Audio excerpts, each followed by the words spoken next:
So, okay, let's proceed to our module 13.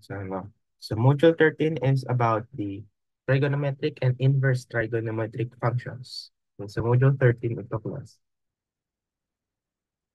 So dito binanggit, trigonometry is a branch of mathematics that studies the relationship between the angles and sides of a triangle, of triangles. Right? Its study relies heavily on the concepts of angles. Okay, so dito sa trigonometry and inverse trigonometric function, okay, so study lang to ng angles and sides. So mga encounter natin na shapes dito is triangles. We have different triangles based on sides and based on angles. So mamaya papakita natin ano yung mga triangles na yun. So as well as discuss din natin dito, ano ba yung mga angles kapag ganito yung value niya. Okay? So let's proceed to our deeper concept in this module.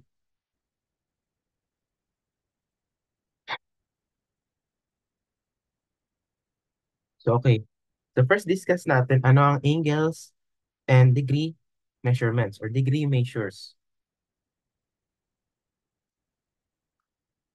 Okay?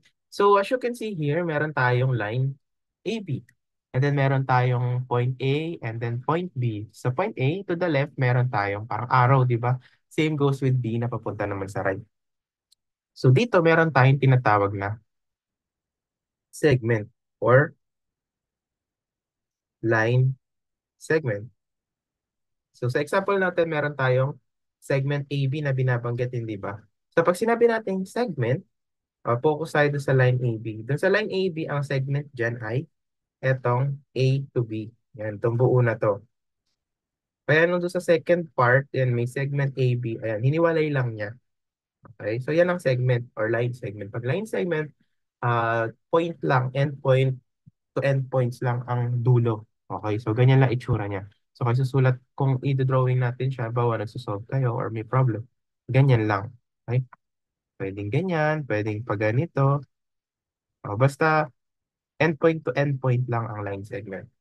Okay, meron naman tayong tinatawag dito na ray. Okay, ray AB.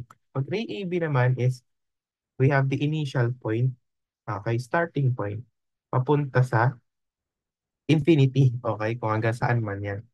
So meron tayo ditong endpoint and then or initial point.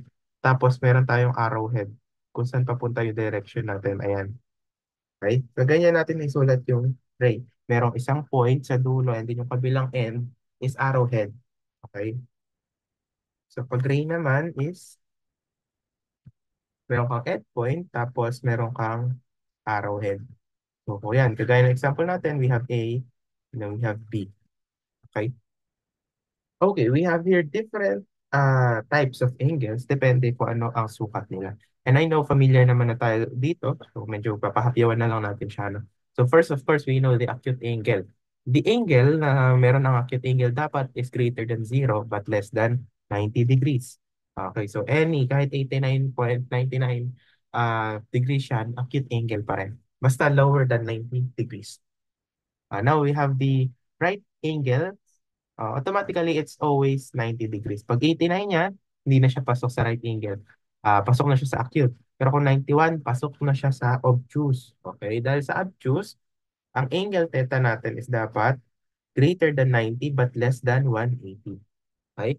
And then we have the straight angle or 180 degrees ang angle niya. Para siyang right angle, hindi pwedeng magbago yung angle niya kapag sinabing straight angle. So kung 181 na yan, hindi na siya straight angle. Reflex angle na ang tawag sa kanya. By meaning, reflex angle, ang dapat sukat sa kanya lang ng theta is 180.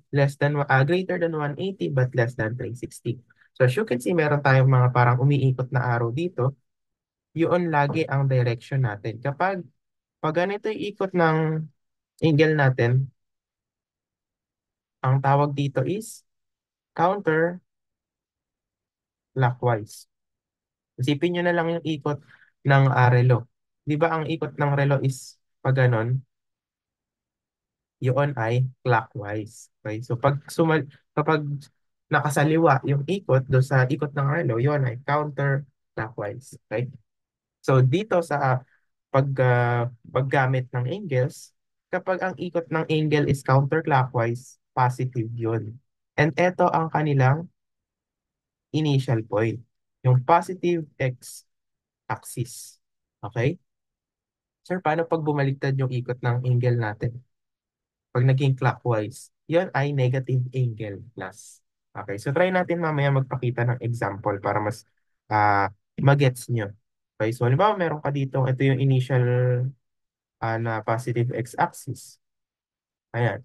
Tapos yung angle mo is papaganyan, which is clockwise. So negative na yung angle theta na to. Negative value na yan. Okay? So pero kapag naman pa counterclockwise, positive na yung value natin. Okay? So nga pala, yung parts ng angle, okay, pag yung merong angle, automatically meron tayong tinatawag na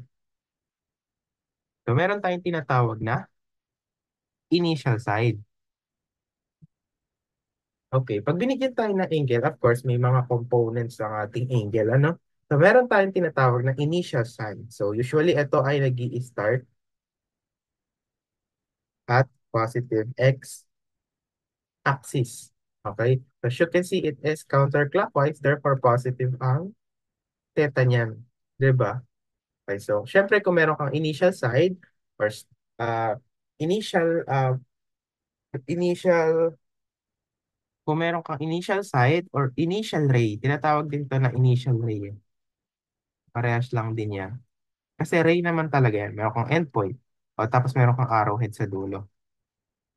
So, kung may initial ray or initial side, siyempre meron ding final ray or final side or tinatawag na terminal side or terminal ray. Ito yung mas tama na term. Terminal side, terminal ray. Okay, hindi siya final. Okay, kasi initial dito, tapos final dun sa dulo. Terminal side and terminal ray ang tawag dito sa part na to ng angle. So as you can see, merong tayong point wherein doon nagmi-meet yung terminal and initial side. We call that point as the vertex. Okay. So dito, ayan, gaya ng sabi natin kanina, kapag pag pa-clockwise na ang ating ikot ng angle, we have negative theta. Okay? Ayan. So dito, ayan, gaya ng sabi natin kanina, trigonometry is a study of angles and triangles. Kaya start na tayo ng triangles. In triangles, nabanggit dito that the sum of the interior angles of a triangle is 180. Pag sinabi natin interior angles, yung nasa loob ng triangle mismo. Okay? So as you can see here, we label the triangle, nilabelan natin sila ng alpha, A, ah, ano ba to? Sigma? Sigma ba to? Or basta ano din to, Greek symbol din. Kasi ito yung parang B is beta. Usually yan yung mga symbols na nilalagay natin, but most commonly, ang ginagamit natin sa symbol ng angle, yung pinaka-common is yung theta. Okay? So actually, class, hindi naman siya masyadong nagmamatter kung nagle-label lang kayo ng angle. It's your choice kung anong gagamitin nyo na symbol. Tapos, unless yung problem is hinihingi yung ganitong value and then ganito yung symbol na pinagamit niya. Anyway, gaya ng sabi dito, the sum of the interior angles of a triangle is automatically equal to what? 180. Ayan. Kung pinag-add mo daw tong tatlo na to, you will have 180 degrees. Okay. So actually, marami pang label na pwede dyan. Pwedeng yan, theta, pwedeng sigma, pwedeng lambda, kung anong maisip na letter. Actually, pwede din yung angle A, angle B, pwede ding letters, depende. Basta lalabelan nyo lang. Okay? Next, let's proceed to different groups of triangles. Okay, first we have the triangles based on angles. Okay, so kanina may pinresent tayo ng mga angles, di ba? Right angle and acute, obtuse, and oblique. Okay, pag sinabi nating right triangle, syempre may presence of 90 degrees angle. So kung i-drawing natin siya, we will have the right triangle. Meron kang 90 degrees. Okay? Mukha lang siyang hindi 90. Okay. So 90 degrees na yan. Ito yung 90. And then next, meron kang acute triangle. Pag acute triangle daw, dapat lahat ng interior angles is less than 90 degrees. So, syempre, dun sa right triangle, meron ka ng 90 degrees. So, hindi na siya considered na acute. So, pwedeng ganito yung itsura niya. So, saka ito is less than 90 degrees. So, equal by tatlo na yan? Hindi po equal yan. Pwedeng equal, pwedeng hindi. Kapag naging equal yan, automatically equal yan. So, 60 degrees, hindi ba? Kasi 180 divided by 3 lang para equal sila. O kaya may 60. Anyway, pinakita ko lang yung isa sa mga usual na sukat ng angle sa acute triangle. Next, we have the obtuse. May isang interior angle wherein more than 90 degrees. Okay? So, etong right triangle mo, medyo ibubuka mo lang ng konti. Magkakaroon ka ng, yan. Okay, pang hindi lang siya triangle. Ayan. So, etong angle na to, ito yung um, greater than 90 degrees. Okay? So, obtuse triangle, ganyan. Tapos, etong dalawa na tira, ayan. Ma-minus mo na lang yung value ng theta sa 180. Tapos, yung hatian niya depende sa problem. And lastly, we have the oblique triangle. This is any triangle that does not have a 90-degree interior angle. Okay? Oblique. So, paano naman natin siya dinadrawing? Yung oblique. So, dito sa oblique natin, class, pwede itong acute, pwedeng yung obtuse is mag-under sa oblique. So, depende kay problem kung sasabihin na given that the triangle is oblique, ayun, so oblique na agad yun. Pero kung sabihin naman ni problem is obtuse or acute, oblique pa rin siya, pero kumbaga more on distinct kung anong triangle siya. So, si oblique po pwedeng acute or obtuse. Okay? Pero hindi siya pwede maging right triangle kasi nga sabi, does not have a 90-degree interior angle. Okay? So next, kung meron tayong based on angle, meron tayong based on sides. Okay? Okay, so we have equilateral triangle. Equilateral triangle has three sides that are the same in length and three equal interior angles, each measuring 60 degrees. So kanina may pinakita ako na acute triangle, ano, tapos dinivide ko sa 3 yung 180 para magka-60 tayo na angle. Okay? So ang tawag doon is equilateral triangle. So ito yun kung nakikita nyo sa taas. Ito. Ayan. Itong acute, ayan, pasok yun sa equilateral. So sa equilateral, meron akong ganitong triangle. Okay. Sabihin natin ito yung side. O yan, side. Equal yung sides na yan. Side S, pare-parehas. So, meron ka ditong angle na 60. Meron kang 60 dito. Tapos may 60 ka din. O, 60 times 3 is 180. Okay. So, ito po ay equilateral. Equal ang sides and equal yung angle. Pagdating sa isosceles naman,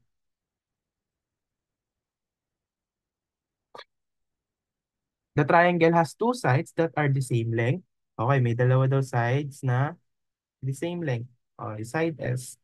Size L, two interior angles that are the same. Ang interior angle na the same dito is etong dalawa. Okay? So po pwedeng, ano yan, pwedeng 70-70. Pwedeng ganyan, no? Di 140 na yun. No? Tapos itong natitira is 30 degrees. So basta mayroong dalawang sides na equal and dalawang interior angle na equal, considered as isosceles siya. So lastly, we have the scalene. Okay, pag sinabi natin scalene triangle, iba-iba yung sides.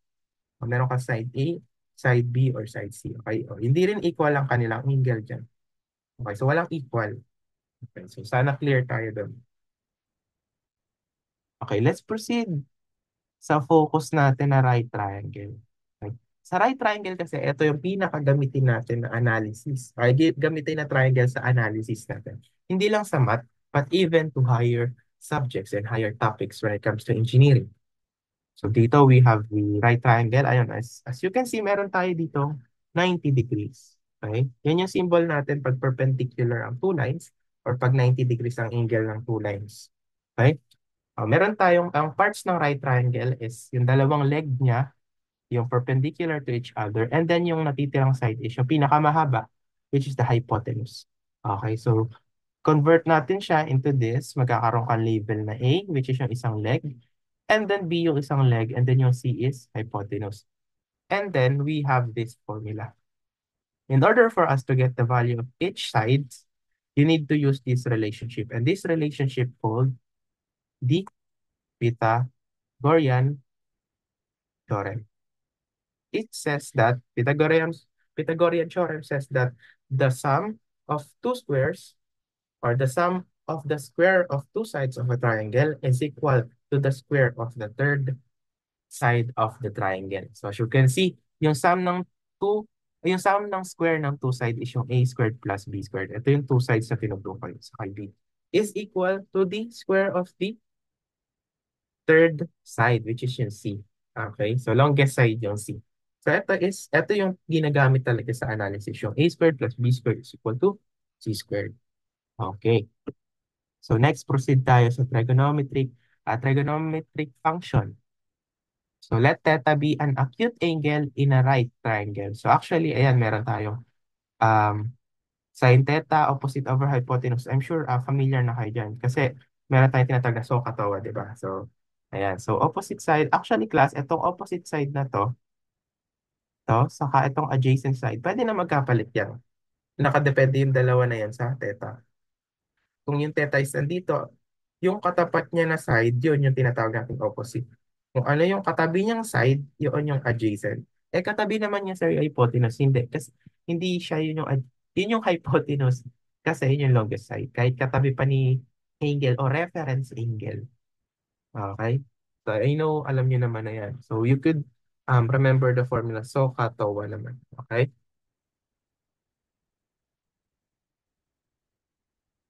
Okay. So, syempre, if may trigonometric function, meron ding inverse trigo function.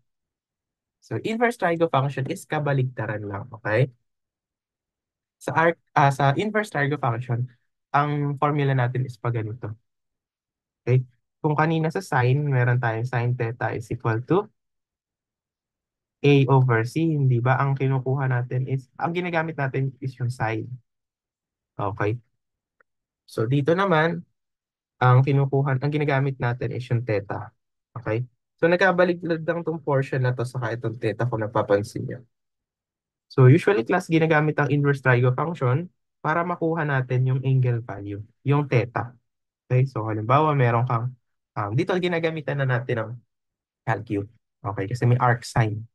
Okay? So, tandaan nyo lang din yung formulas natin dito sa ating inverse trigo function. Okay?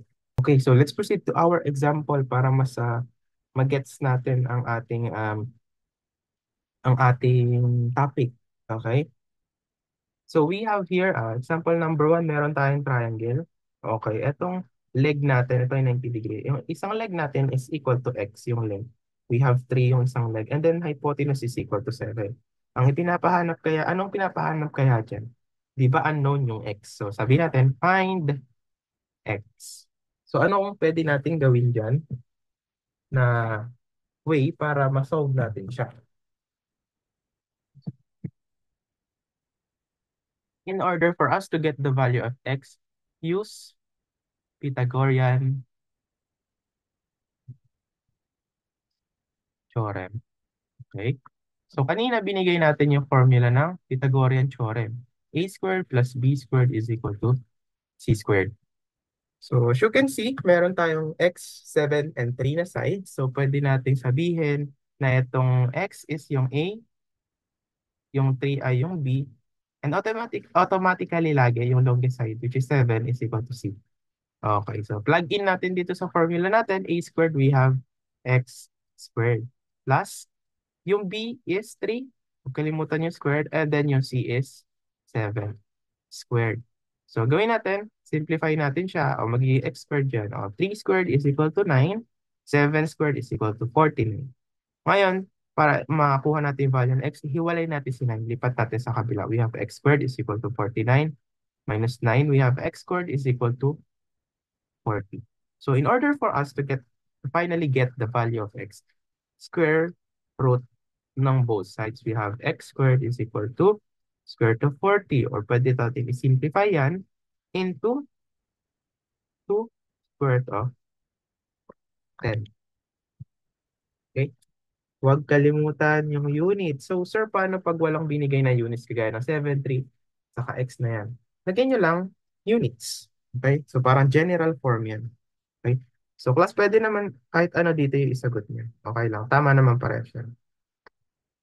Okay? So, I hope clear kung paano na-solve yung ating x dito. We just use the Pythagorean for theorem na a squared plus b squared is equal to c squared. We plug in the values, we simplify, and then we finally get the value of x. Okay. So let's proceed to our next example. Okay, class. We have here a triangle with sides 3, 4, and C. Okay, meron ka ding reference angle theta. Oh, pinapahanap sa atin is yung 6 trigonometric functions based on the given triangle. So, pwede na ba tayo mag-proceed dito sa theta? Hindi pa po pwede kasi di ba may formula tayo kagaya sa sine.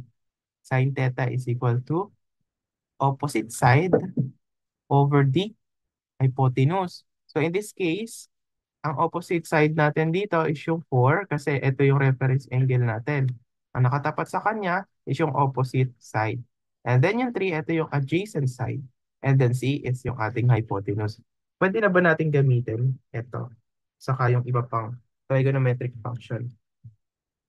Hindi pa kasi kulang pa tayo ng value. Wala pa tayong value ng C, which is our hypotenuse. Tanji,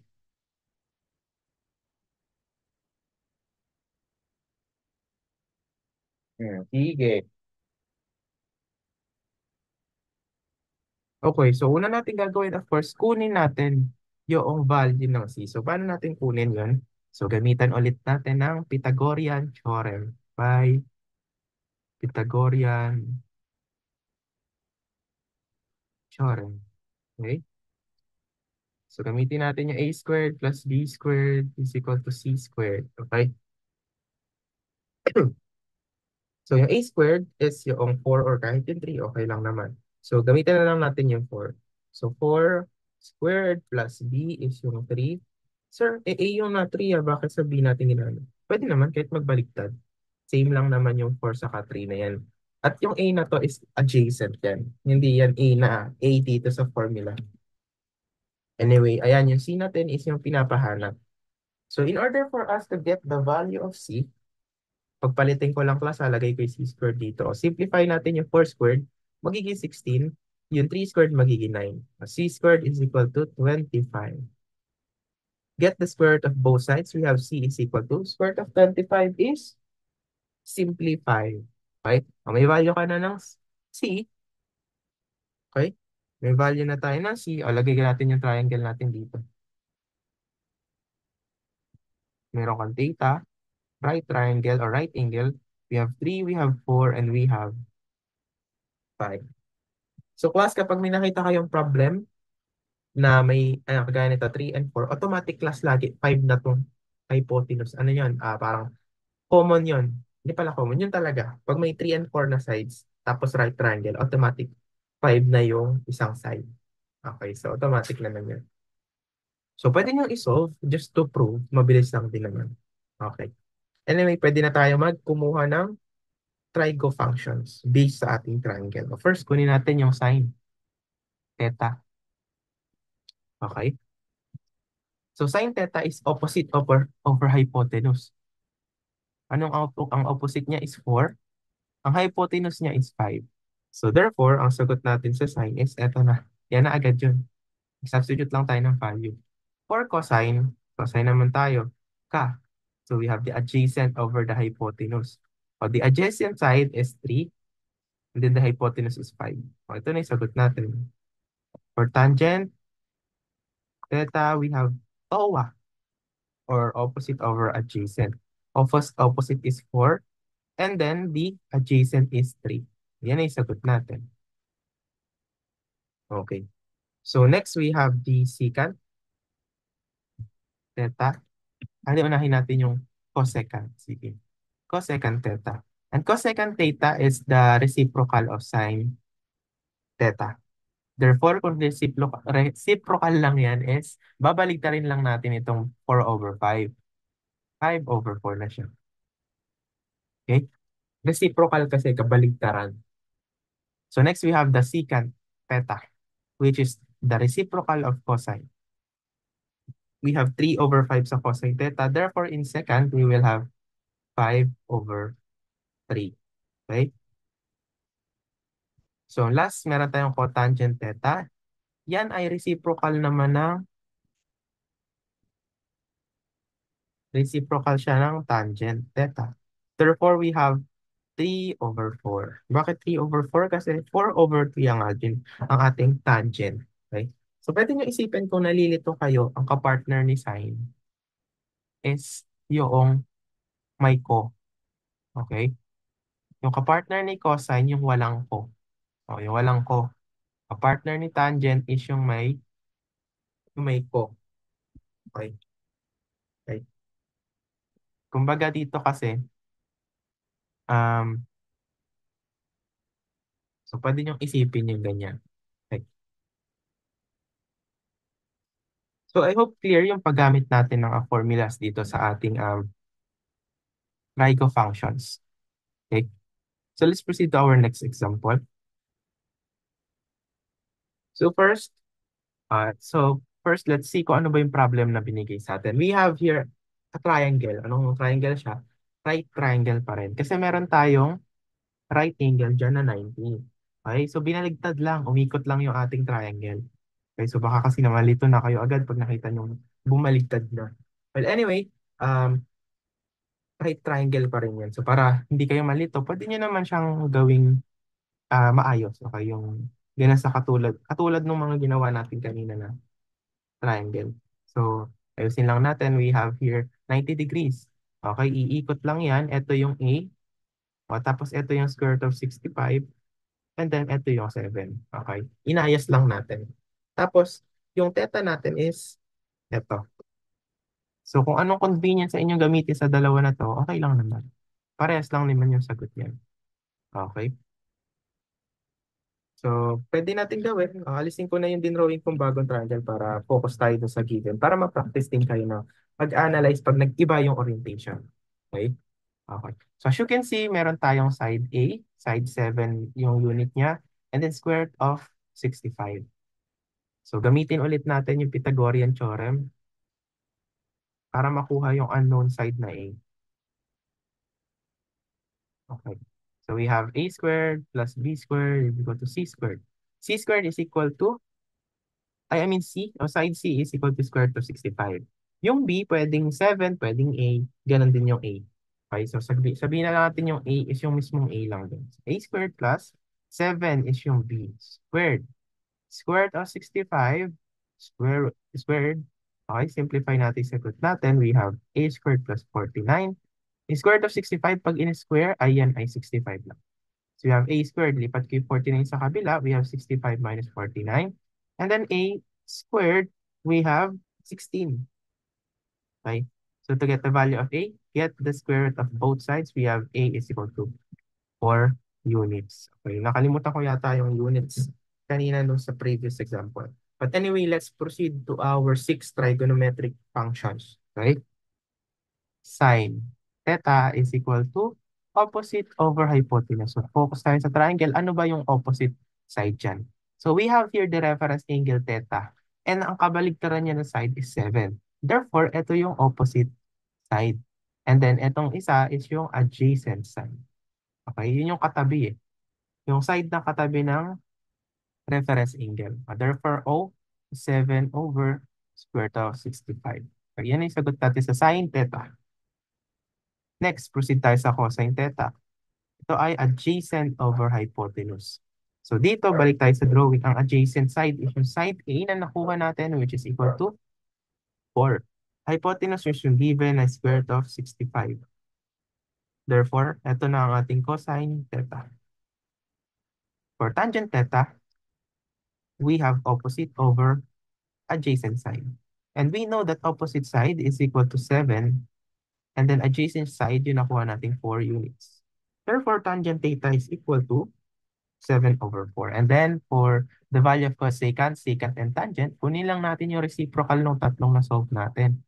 Okay? For cosecant, kunin natin yung reciprocal ng sin theta.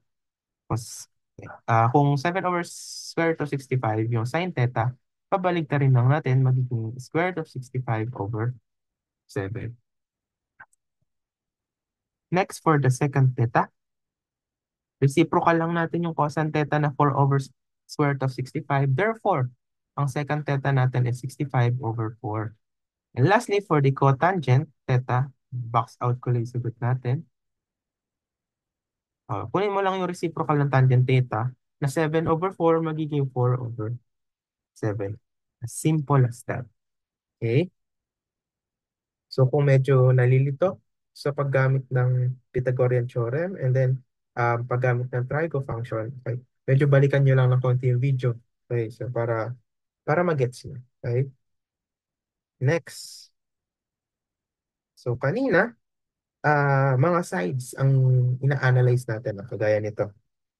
Sides yung ginagamit natin to get the value of the trigonometric functions. Okay, try naman natin kapag meron tayong given angle and then ipapahanap yung value sa atin. Okay, so let's proceed to our next example. Okay, so calculate the following.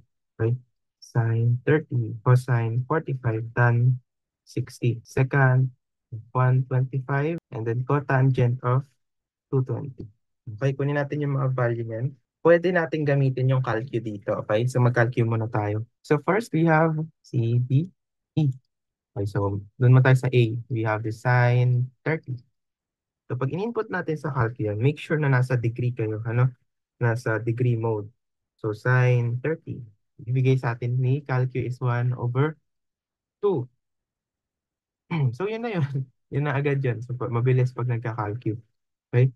So next, we have the cosine 45. Pag in-input natin sa calcu yan, square root of 2/2. So yan agad yung value natin. For letter C is tangent 60. Pag in-input natin yan, square root of 3. Pero, dito sa D natin, is secant 125. Sir, wala naman po secant dito sa calcu natin. So pwede natin gawin, kunin natin yung reciprocal niya, which is cosine 125. Di ba? By formula, we know that secant theta is equal to 1/cosine theta. Pwede natin gamitin yan. So input natin sa calcu yung 1/cosine 125. Ang lalabas ay negative 1.743446,796. So mahaba. So ito na yung sagot natin sa secant of 125 degrees. Okay? So yan yun. Kunuha muna natin yung reciprocal niya dahil wala naman sa calc yung secant. Okay. For last, we have the cotangent, 220. Kunin natin yung reciprocal niya. Tangent 1. Tangent 220. Pag in-input natin sa calc natin yan, ang lalabas ay 1.191753593. Okay. So, ito na yung ating final answer for cotangent of 220 degrees. Okay. So, actually, meron tayo class na tinatawag na unit circle. So, mabilis lang to.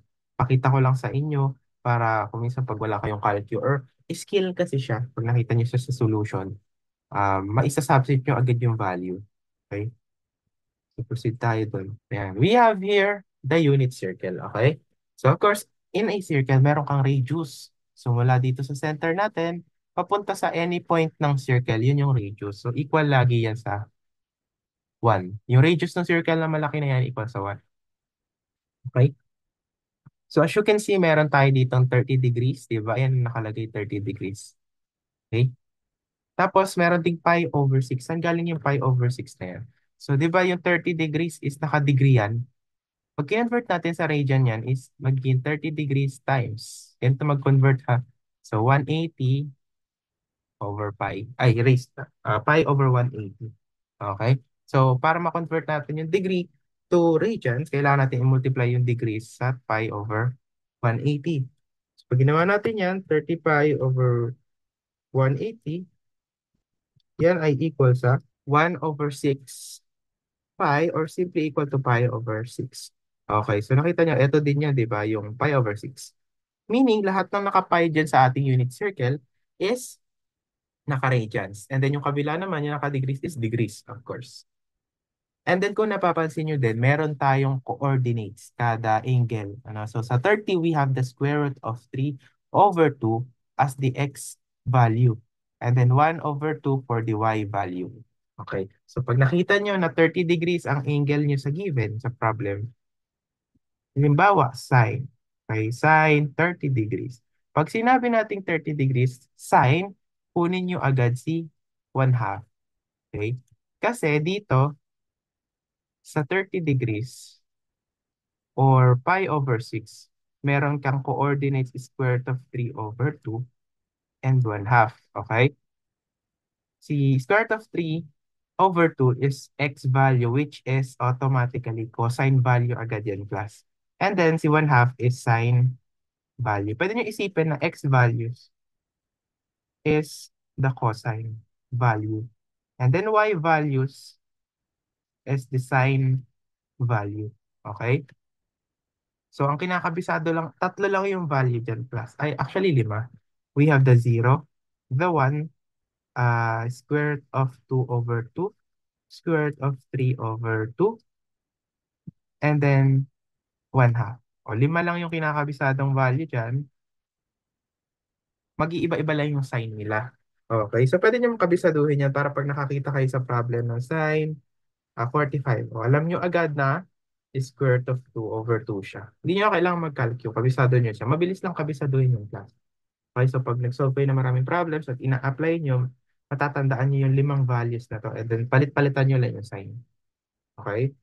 So hindi ko alam kung mati-discuss pa naman natin to sa susunod na subjects and topics natin, but dito pinahapyawan ko na. Okay. So try nyo sa previous examples natin if tutugma.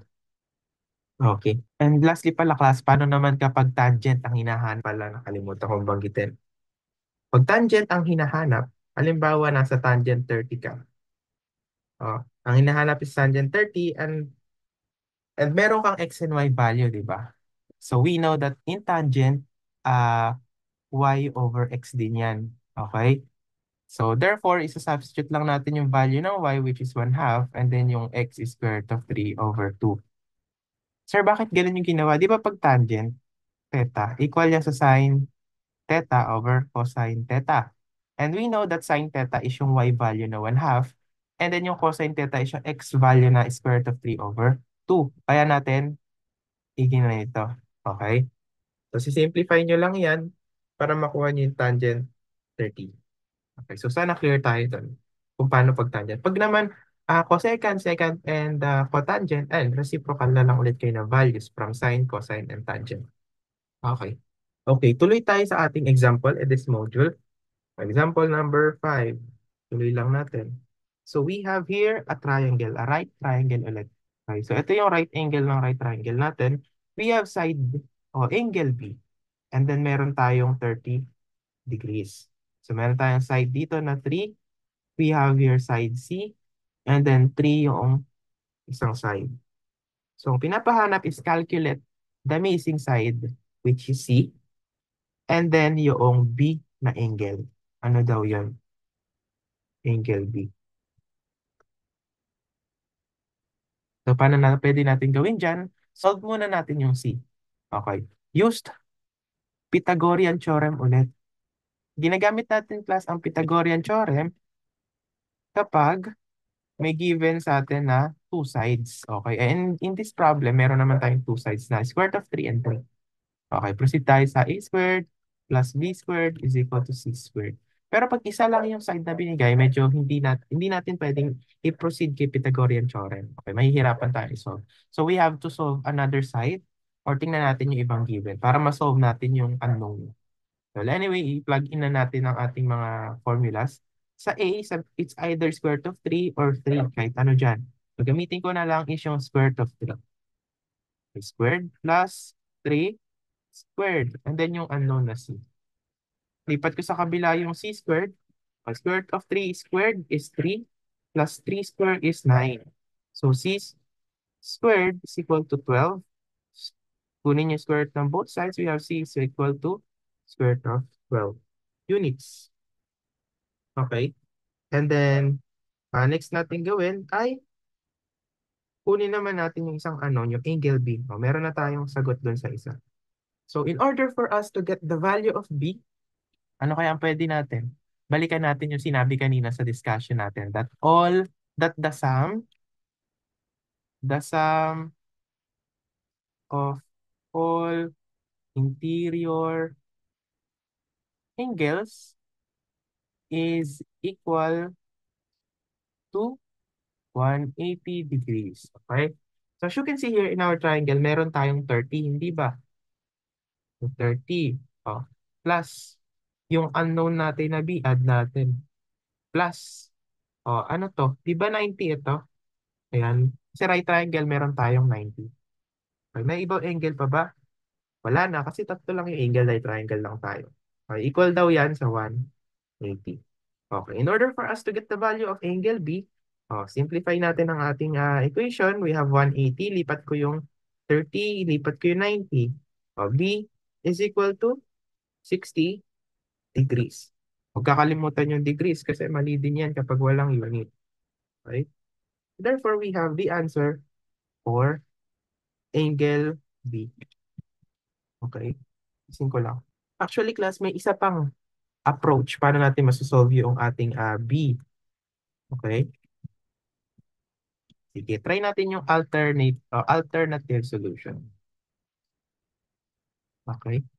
Ito gagamitin naman natin is sides. Okay, so as you can see here, ito yung ating reference angle. Yan yung gawin nating reference angle. And then, gamitin natin yung sides. So, pili kayo sa SOHCAHTOA.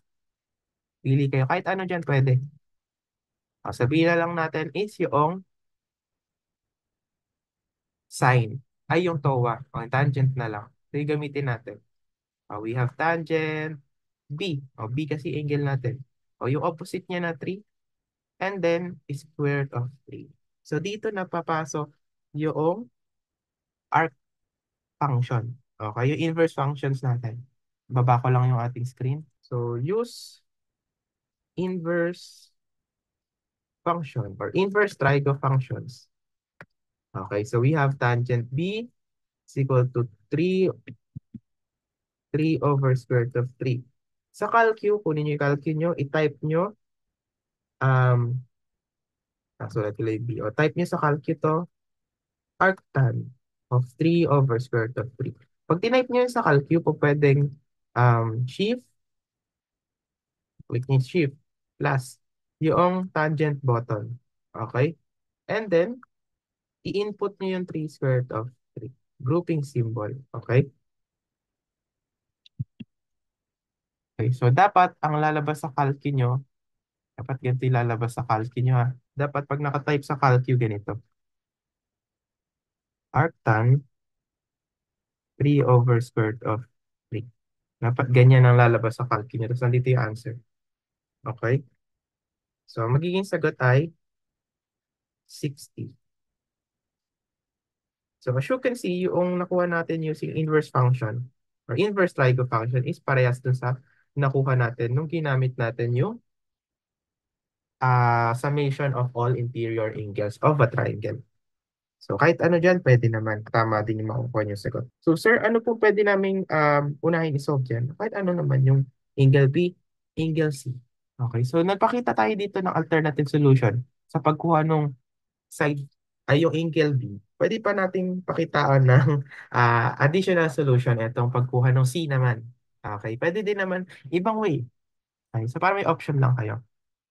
Alternative solution.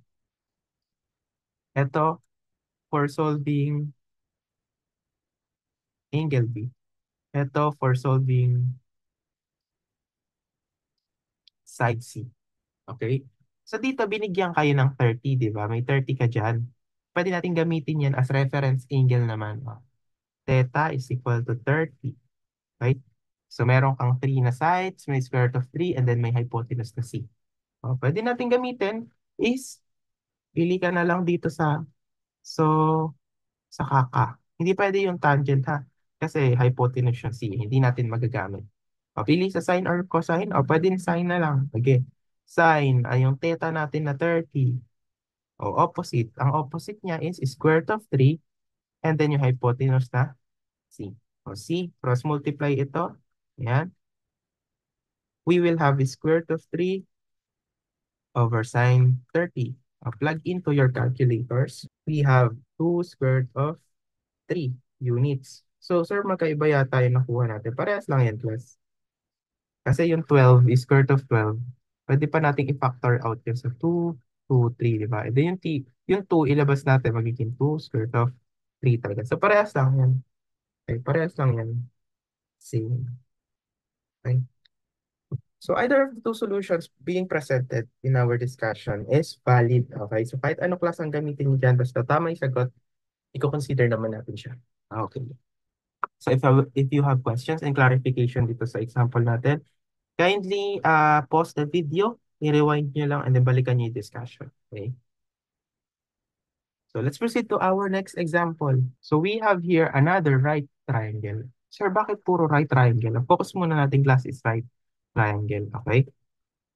So A, and then B, and then 15, angle A, and then we have 56. Okay, okay, ang pinapahanap sa atin dito, yung missing sides and missing angle, which is yung B, and then yung angle A, missing din pala yung side A. Okay, so ang given lang sa atin is yung hypotenuse, and then dalawang angle, yung 56 degrees, and then of course, we have 90 degrees. So gawin natin, masosolve na natin agad si side o si angle A.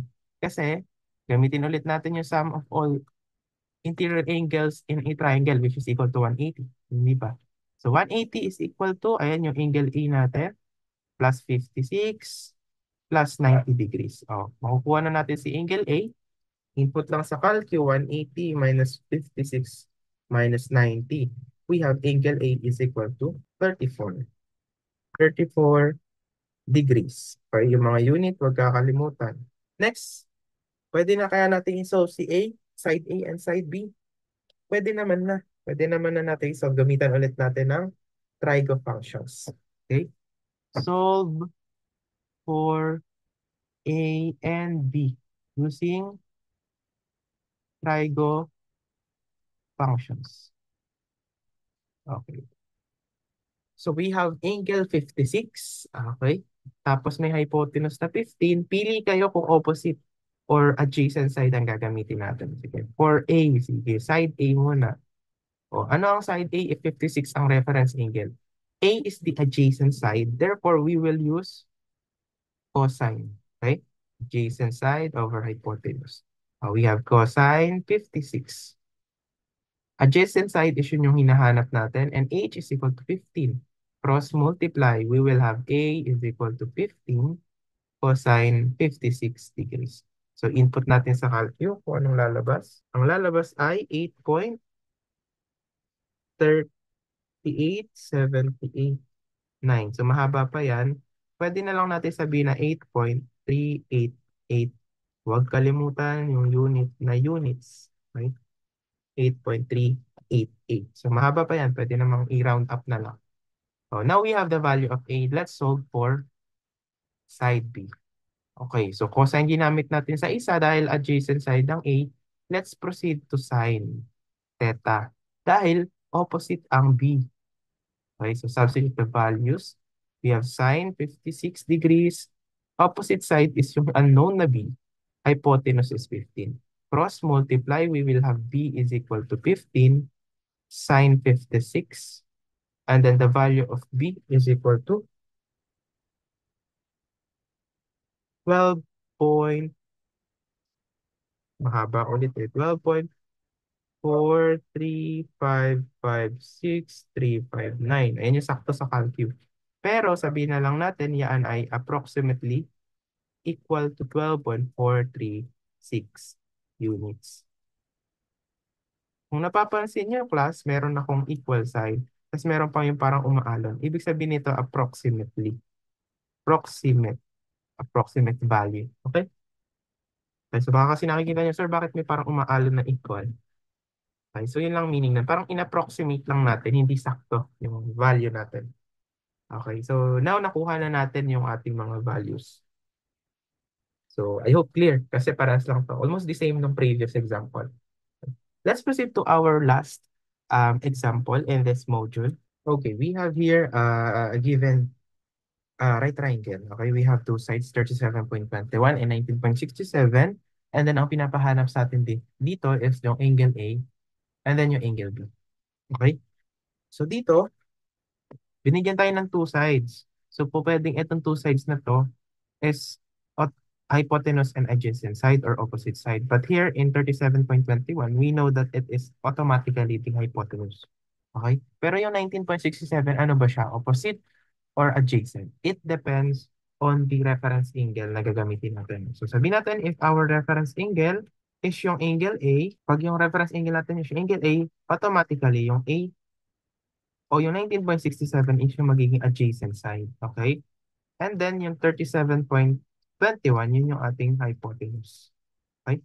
So kung meron tayo adjacent and hypotenuse, pwede tayo mag-proceed sa cosine theta over cosine theta is equal to adjacent side over the hypotenuse. Okay? So substitute natin yung value, we have cosine, o yung A na nawawala, and then yung adjacent na 9.67 over 37.21.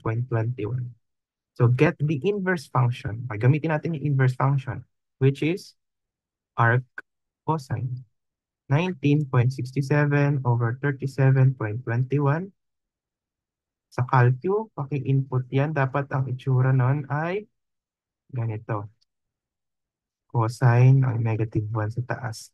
19.67 over 37.21. O, yung sagot dito lalabas. Andiyan yung sagot. So, magiging value ng angle natin, ang angle A is 58.08764,854 degrees. So medyo mahaba. Pwede nating i-approximate value yan. Pero class, itong 58 na mahaba yan, pwede niyong i-store. Store value. At kung mapapansin nyo, sa calcu may iba-ibang variables dyan. A to F yata yan. O, A to F. Tapos may X and Y pa. And then meron pang M dyan actually. So pwede pili na lang kayo dyan. Store natin yung value. Sir, paano ba mag-store? Okay? So, click nyo lang yung shift. O, shift. Tapos, may makikita kayo na button dyan. Yung RCL. Okay, click nyo yung RCL. Okay, plus. Lilitaw sa calcu nyo is ganito. Ans arrow, tas A. Okay? Click nyo muna yung A na variable. Okay? Sa calcu nyo rin. Tapos lilitaw dun sa calcu nyo, ans A, tapos nakasulat sa baba. Ganito yung screen na makikita nyo. And ans A, tapos andito yung value, yung sagot, yung 58. Nandiyan sa baba. Okay, plus, o, i-click nyo yung equal. O, tapos ngayon, nakastore na yung 58.087 na mahaba sa A. Okay. So, lagay lang natin for solution purposes yung approximate value na 0.88. Huwag kalimutan yung degrees. We now have the value of angle A. Next na pinapahanap is angle B. Actually, class, pwede nyo ulitin tong solution na to. Gawin nyo naman reference. Itong A, gawin nyo B yan. Okay, tapos proceed kayo sa solution. Yung 19.67, magiging opposite side naman siya. Pero for us, para mas madali ang solution, balikan natin yung sinabi kanina na lahat ng interior angles of a right triangle or in general, any triangle is 180. And we know meron tayong 90 kasi right triangle yan. Plus, yung nasolve natin na A na nakastore sa A, and then plus B, yun yung hinahanap. So pag inad mo daw yung tatlo na to, 180 ang lalabas. So sige, i-solve natin yung B. O 180, lipat ko yung 90, magiging negative 90. Yung A, pag nilipat ko sa kabilang side, magiging negative. So simplify nyo lang, yung 180 minus 90 minus yung 58.0876 na nasa A, ang magiging sagot natin ay 31.91235146. degrees. So medyo mahaba din, di ba? So approximate natin yan, magiging 31.912 degrees. Therefore, it is our answer. Sorry, i-store pa ba yan? Kahit hindi na, kasi wala naman na tayong, nahanap naman na natin lahat ng unknowns. Okay, naglalagay lang tayo ng values dun sa calcu, yung ABCD na mahaba na yan, para sakto yung makuha nating sagot. Okay. So we have now the value of angle B, which is equal to approximately 31.912 degrees. Pero pwede nyo pang i-convert yan into degree, minutes, seconds form. Magiging 31 degrees, 54 minutes, and 44.47 seconds. So sir, ano nangyari? Ba't naging ganyan? So sa calculus nyo, meron kayong makikita na ganitong button. Okay? Ganyan. So ito yung symbol niya. Ayan. So, click nyo lang yan pag naka-flash to yung 31.912 sa calculus nyo. Click nyo lang tong button na to, lilitaw na agad itong 31 degrees, 44 minutes, and 44.47 seconds. So, I think that would be all for our module 13. So, if you have questions and clarifications, and may naguguluhan na part, you may pause the video and you may rewind it to sa part na naguguluhan kayo. Or pwede naman dumirect kayo sa akin, ask questions for your clarification. So, that would be all for our module. Thank you for watching.